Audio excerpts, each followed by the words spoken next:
결혼 준비 시작한 지 얼마 되지도 않았는데 아무리 봐도 내 남편으로 사는 것보다는 엄마 품의 효자아들로 평생을 사는 게 훨씬 더 나아 보여서 예비시댁에 귀한 아들 반품해주고 돌아왔어요. 저런 사람이 내 시어머니가 된다는 생각만 하면 소름이 다 돋을 정도였는데 중간 역할은커녕 엄마 말에 거역 못하고 엄마 말만 철썩 믿고 따르는 남자친구 보니 결정을 내리는 게 어렵지는 않았습니다. 몇 년을 연애했고 눈에 콩깍지가 끼어있다 해도 제가 스스로 제 발을 10월드 구렁텅이에 빠뜨릴 정도로 무지렁이는 아니었거든요. 어설프게 조율하는 것보단 빠른 파혼이 맞다 싶어 이렇게 큰 결단을 내렸습니다. 저희가 상견례할 당시만 해도 아무런 문제가 없었어요. 오히려 예비 시어머니가 먼저 허례허식은 생략하자고 예물 예당 같은 거 하지 말고 애들한테 한 푼이라도 보탬되는 걸 해주자고 먼저 제안을 했었거든요. 저희 집에서도 당연히 찬성을 했고 결혼도 반반 결혼 생각하고 있으니 얼마를 도와주시던 간에 똑같이 맞추겠다고 제안을 하셨는데 예비 시어머니가 먼저 집은 원래 남자가 해오는 거 아니겠냐며 그냥 혼수만 준비해오면 된다고 나왔습니다. 옛날이야 그랬지만 요즘 누가 남자가 집 해오고 여자가 혼수해가고 하면서 결혼을 하냐고. 부담 가지실 필요 없으니 반반 결혼하자고 한 번 더 물으셨는데 예비 시어머니는 절대 그렇게 할 수 없다고 단호하게 거절을 했었습니다. 반반 결혼을 한다는데도 계속 싫다고 우겨대는데 어떻게 별 수가 없었어요. 그래서 혼수 비용에 결혼식 비용, 신혼여행비까지 전부 저희 집에서 다 하겠다 말하고 그렇게 이야기를 정리했습니다. 친구들은 요즘 그런 시어머니가 어디 있냐며 저보고 전생에 나라를 구했냐느니 어쨌다느니 소리를 하면서 부러워했어요. 다들 부럽다 하니까 저도 처음에는 좋은 시댁 만났구나 막연하게 그렇게 생각하고 있었죠. 그런데 그 해준다던 신혼집이 제가 생각했던 것과는 많이 달랐습니다. 집을 해준다니까 뭐 강남에 몇십억 하는 아파트를 들어가야겠다 그런 욕심을 부렸던 건 절대 아니었어요. 다만 신혼집의 위치라든지 그런 것들에 있어서 당연히 그 집에서 살아갈 저희에게 선택권이 있는 건 줄 알았거든요. 그런데 그런 게 아니었어요. 집은 이미 상견례, 아니 저랑 남자친구 결혼 이야기 처음 오가기 시작했을 때부터 구해져 있던 거나 마찬가지인 상황이었죠. 집을 해준다고 했지만 애초에 매매로 집을 해주는 게 아니었습니다. 전세로 들어가는 거였고 집주인은 다른 사람이 아닌 예비 시어머니의 친언니, 그러니까 예비 시이모님이었습니다. 남자친구네 이모가 누군가에게 전세를 주고 있던 집이었는데 그쪽 지역이 재개발 호재가 생기면서 전세 가격이 많이 올랐다고 하더라고요.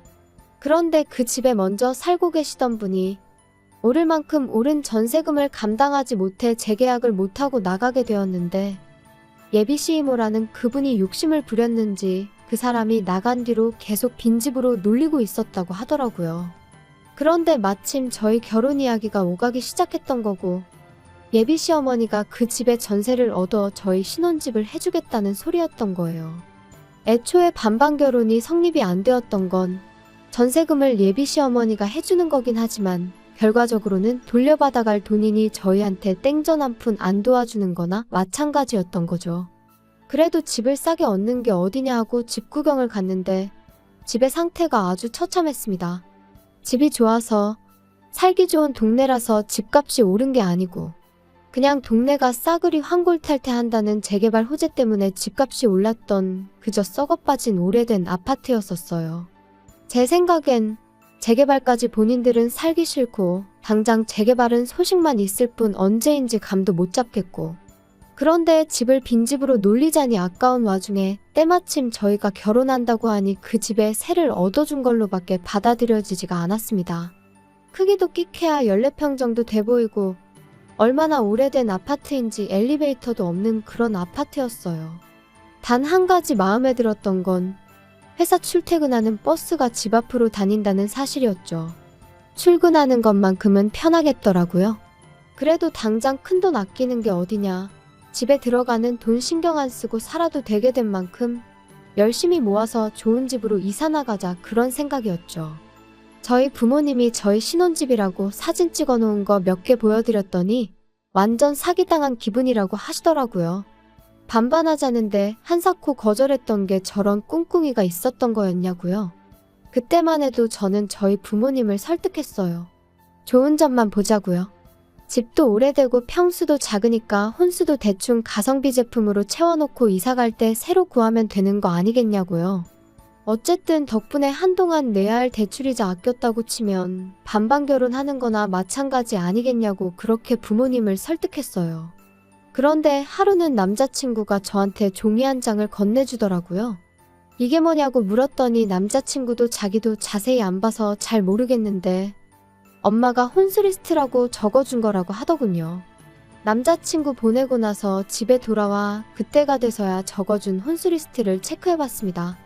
그런데 적혀있는 혼수 리스트가 아주 가관이더군요. 일단 브랜드가 전부 국내 굴지의 대기업 제품들밖에 없었어요. 모델명에 색깔까지 자세하게도 적어줬는데 인터넷 찾아봤더니 심지어 두 브랜드에서도 제일 비싼 최고급 라인의 제품들이더군요. 조금 어이가 없었어요. 집은 언제부터 관리를 안 했던 건지 벽지도 다 누렇게 떠있고 바닥 장판도 여기저기 찢어진 곳 투성이에 심지어 요즘은 보기도 힘들다는 그 전통 한지 모양 장판이었거든요. 보아하니 리모델링을 해줄 리는 만무했고 저희 돈으로 대충 도배랑 장판만 할 계획이었는데 아무리 도배 장판을 새로 한다고 해도 샤시도 오래된 알루미늄제 샤시인데 그런 집에 가정가구만 최고급 최신형을 써야 할 이유가 하나도 없잖아요? 가정가구가 최고급 최신형이라고 썩은 집이 좋은 집이 되는 건 아니니까요. 어차피 열심히 모아서 이사갈 계획이 있긴 했지만 그때 가서 좋은 가전 좋은 가구 맞춰서 놓고 싶지 미리 사둔다고 생각하는 건 방법 축에도 들지 못했죠. 그때 가면 또 그때 돼서 최신형 최고급 제품이 따로 있을 텐데 미리부터 사서 썩은 집에 가정가구 모셔두는 게 무슨 의미가 있었겠나요? 끝까지 읽어보니 별게 다 들어가 있더라고요. 하도 오래된 구축이라 방음은 잘 되게 하겠다만 14평 집에 75인치짜리 TV는 왜 필요하고 홈시어터랑 안마의자는 또 왜 필요한지 싶었습니다. 애초에 저희가 TV를 그렇게 챙겨보는 스타일도 아니고 안마의자도 있으면야 편하긴 하겠지만 솔직히 저희 나이에 안마의자가 벌써부터 필요한가 싶기도 하고 거실이라고 저희 둘바닥에 누우면 꽉 차는 느낌인데 거기에 그런 초대형 TV에 음향 시스템까지 갖춰놓고 안마의자까지 놓는 생각을 하니 들어는 갈란지 발 디딜 틈이라도 있을런지 감도 안 잡히더군요. 방이 2개이긴 했는데 워낙에 좁은 평수였다 보니 거실이 더 좁아지는 구조였거든요. 애초에 그 커다란 TV가 아파트 중앙현관을 지나서 저희 집에 들어가기나 할까 싶더라고요. 아무리 봐도 이해가 안 돼서 일단 남자친구한테 먼저 전화를 했죠. 어머님이 적어준 혼수리스트 봤냐고 물었더니 엄마가 적어준 거고 자기는 안 봤다고 대답하더라고요. 그래서 제가 사진 찍어서 보내줄 테니 한번 봐보라고 했습니다. 그런데 남자친구는 우리 엄마가 적어서 보내준 건데 어련히 알아서 잘하지 않았겠냐며 피곤하다고 그냥 전화를 끊어버리더라고요. 지네 엄마가 결혼하는 것도 아니고 지가 결혼하는 건데 어떻게 저렇게 무관심할 수가 있나 싶었고 어이가 없었죠. 하지만 차라리 이게 낫겠다 싶었어요. 괜히 중간에 남자친구 껴서 예비 시어머니랑 의견 조율하는 것보다 제가 직접 전화해서 이야기하는 게 훨씬 좋겠다 싶었으니 말이죠. 그때가 이미 저녁 늦은 시간이었어서 생각난 김에 바로 전화하고 싶었지만 매너가 아닌 것 같아 다음 날까지 기다렸다 회사 점심시간 활용해서 예비 시어머니한테 전화를 걸었습니다. 그런데 전화는 안 받고 톡으로 왜 전화했냐는 답장이 오더라고요. 예비 시어머니가 전화 받기 조금 난감한 상황인가 싶어서 그냥 저도 기다릴 것 없이 톡으로 물어봤어요. 혼수 리스트 적어준 거 보니 이해가 안 되는 점이 많아서 연락드린다고요. 일단 그런 최신형 대형 가정가구를 넣기엔 집이 많이 좁은 편인 것 같다고요. 그런데 예비 시어머니는 요즘 혼수해오면 다들 기본적으로 그 정도는 해온다던데 그런 것도 모르냐며 오히려 역으로 저한테 물어보더라고요. 저는 그저 혼수는 집에 맞게 무리하지 않는 편에서 제가 알아서 정하고 싶다고 그래서 물어본 거라고 대답했는데 예비 시어머니는 얼마짜리 집을 해주는데 그까짓 혼수 얼마나 된다고 그것도 못 해오겠다고 이러느냐고 말하더군요. 제가 못 해가겠다고 하는 소리가 아니라 집에 안 어울려서 그러는 거라고 다시 설명을 했지만 남들 다 해가는 만큼만 적은 거니 앓는 소리 하지 말고 하나도 빠짐없이 다 하라고 하더라고요. 그 이후에는 톡을 보내도 읽고 무시하는 식이었어요. 곰곰이 생각해봐도 이건 아니다 싶더라고요. 솔직히 막말로 집도 말이 해준다는 거지. 남의 집 빌려다가 당분간 저희들 살게 해주는 거잖아요. 저희 사는 중에 만에 하나 재개발이 시작되면 뭐 분양권을 저희한테 넘겨줄 것도 아니고 그렇다고 저희 앞으로 그 돈을 주기로 한 것도 아닌데 사실상 동거래는 예비 시어머니와 한가족인 예비 시이모님 두 분 사이에만 오간 거지 제가 땡전 한 푼 받은 게 없는 거나 마찬가지였잖아요. 그런데 예비 시어머니 욕심에 집에 어울리지도 않는 혼수를 해오는 것도 말이 안 된다 싶어서 그냥 저도 제 뜻대로 밀어붙이기로 했습니다. 혹시나 또 집 해주는데 어쩌고 하면서 뭐라고 하면 제가 생각한 거 그대로 한마디 되갚아주려고요. 시어머니가 적어놓은 혼수 목록이 대충 계산만 해봐도 5천만 원이 훌쩍 넘었거든요. 제가 인터넷 뒤져가며 이것저것 찾아서 가성비 제품들로 구성해봤더니 그 코딱지만한 집 채우는데 500만 원이면 충분하겠더라고요. 예비 시어머니가 아들 시켜서 저한테 종이 한 장 휙 던져놓고 통보식으로 혼수 목록 줬던 것처럼 저도 똑같이 제가 새로 고친 혼수 목록 톡으로 사진 찍어서 예비 시어머니한테 보냈어요. 톡으로 또 이게 뭐냐고 물어오길래 불편하게 톡으로 하지 말고 전화로 하자고 말했죠. 뭔가 싶었는지 이번에는 전화를 바로 받더라고요. 예비 시어머니는 전화 받자마자 내가 적어준 거에서 뺄 게 뭐가 있다고 그걸 네 맘대로 고치냐며 짜증 섞인 목소리로 말을 꺼냈습니다. 제가 보니 빼고 고치고 할 게 한두 가지가 아니라서 다 고쳤다고 이유도 다 설명드리겠다고 말씀드렸죠. 짜증난 시어머니 말투 뒤로 하고 제 할 말을 시작했어요. 방이 2개라고 에어컨 방마다 설치할 수 없으니 하나 빼는 거다. 건조기가 있으면 저희가 편하겠지만 안타깝게도 베란다가 너무 작게 나와서 설치조차 불가능하다더라. 그리고 저희들 맞벌이 하는 데다가 집에서 많이 먹어봐야 저녁 한 끼 먹는 게 고작인데 설거지할 게 얼마나 나온다고 식기세척기를 놓냐. 그래서 그것도 빼버렸다. 같은 이유로 양문형 냉장고도 필요 없다고. 냉장고에 들어간다고 음식이 안 상하는 것도 아니지 않느냐? 괜히 큰 냉장고 때문에 안 그래도 좁아터진 집 더 좁아 보이고 전기세만 더 많이 나온다고. 그냥 적당한 크기의 냉장고로 바꾸겠다 했죠. 이런 식으로 하나하나 조목조목 이유를 대가며 바꾸는 이유랑 아예 목록에서 제외해버린 이유를 설명하니 예비 시어머니가 아주 잘났다고 벌써부터 돈을 이렇게 아끼는 걸 보니 조만간 부자 되겠다며 빈정거리는 말투로 말을 하더라고요. 하지만 그게 끝이 아니었죠. 아직 대망의 TV랑 홈시어터, 안마의자랑 고급 소파까지 거실에 들어갈 가전가구들은 시작도 안 꺼냈거든요. 솔직히 이 부분이 제일 거액이었다 보니 꼭 짚고 넘어갈 생각이었어요. 예비 시어머니한테 단도직입적으로 거실에는 테이블 하나랑 좌식의자 2개 정도 놓고 아무것도 놓을 생각 없다고 했습니다. 좁아터진 집 넓어 보이려면 아무것도 없는 게 최고인 거 모르시냐고. 그리고 집에서 TV 볼 일도 거의 없는데 무슨 TV냐. 그냥 거실에서는 차나 가끔 마시고 휴식하고 싶을 때 쉬는 공간으로 쓸 계획이니 그런 고급 가전제품들은 하나도 필요 없다고 딱 잘라서 말했죠. 예비 시어머니는 TV도 없이 세상 돌아가는 소식은 어떻게 알고 살 거냐고 집에 TV를 안 놓을 생각을 하냐며 뭐라고 하길래 요즘 그런 건 TV 없어도 다 폰으로 보고 컴퓨터로도 볼 수 있는 거 모르시냐 했죠. TV 틀어봐야 재방송밖에 안 해주는 것 같은데 잘 보지도 않는 거 매달 요금 내고 그런 거 신경 쓸 바에 아예 TV 없이 지내보겠다고 말했습니다. 그랬더니 예비 시어머니가 그럼 안마의자랑 TV 그런 것들은 당신 집에 놓을 테니 생략하지 말고 당신 집에 가져다 놓으라고 하더군요. 그래서 제가 지금 무슨 소리를 하시는 거냐 했습니다. 혼수 이야기 하고 있는데 왜 신혼집 가전가구를 어머님 댁에 놓으라고 하냐고 되물었죠. 그랬더니 예비 시모가 생각해보라며 그래도 내가 집까지 해주는데 뭐라도 하나는 받아야 면이 좀 서지 않겠냐고 하는 거예요. 아니 상견례할 적엔 예물 예당 같은 허례허식은 생략하자고 하신 분이 이번엔 대놓고 시댁에 최신형 가전가구를 놓아달라고 요구하고 있으니 어이가 없었죠. 심지어 그것들만 해도 거의 2천만 원이 넘는 고가의 제품들이었거든요. 예비 시어머니는 계속해서 허례허식이 아니라 집 해주는데 혼수 고작 그거 해오면 수지 타산이 안 맞지 않느냐며 계속해서 바꿔달라고 요구를 해오더군요.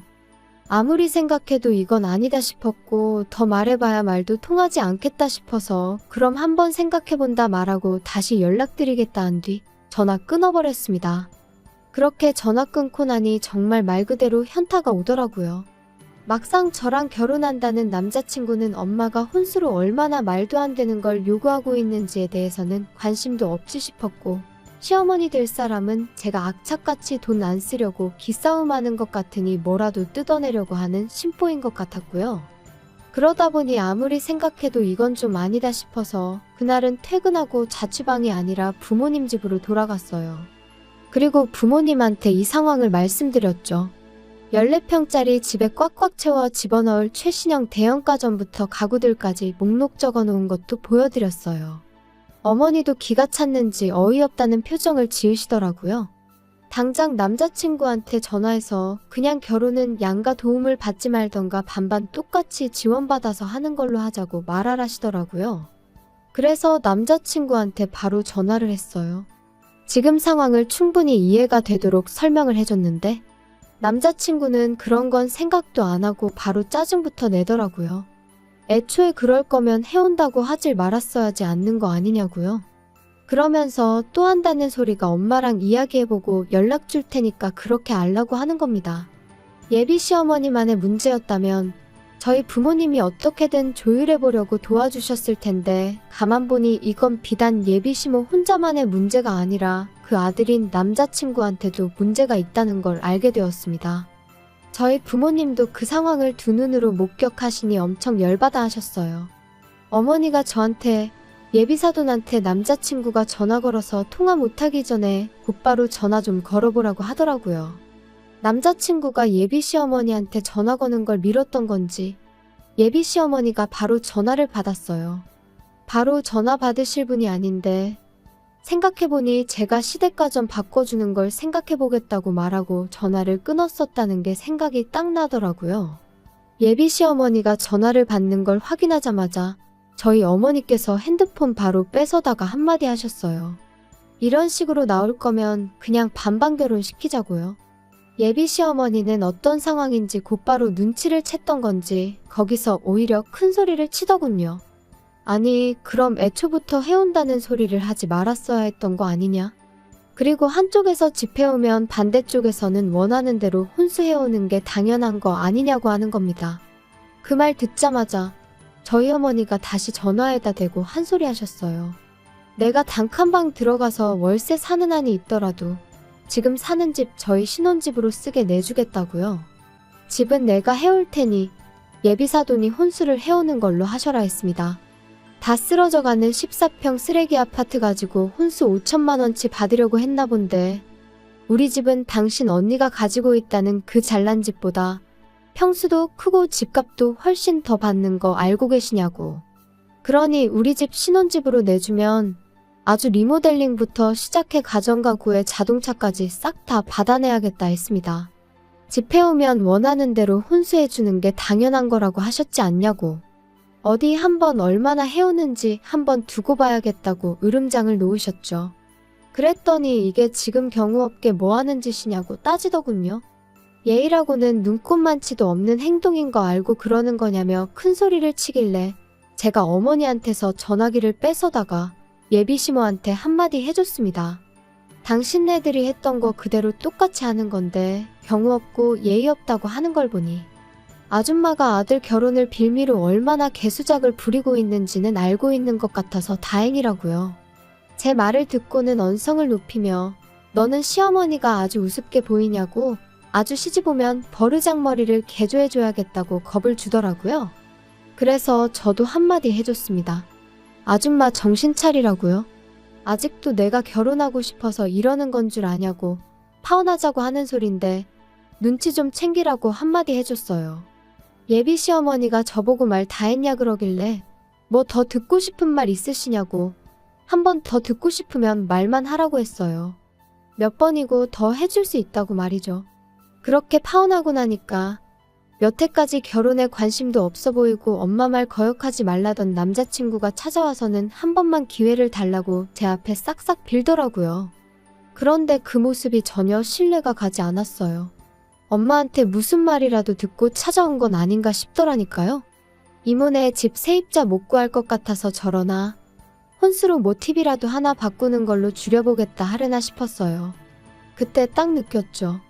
결혼을 하겠다고 정하긴 했지만 이 사람이 없으면 못 살겠다 싶을 만큼 깊이 사랑했던 건 아니란걸요.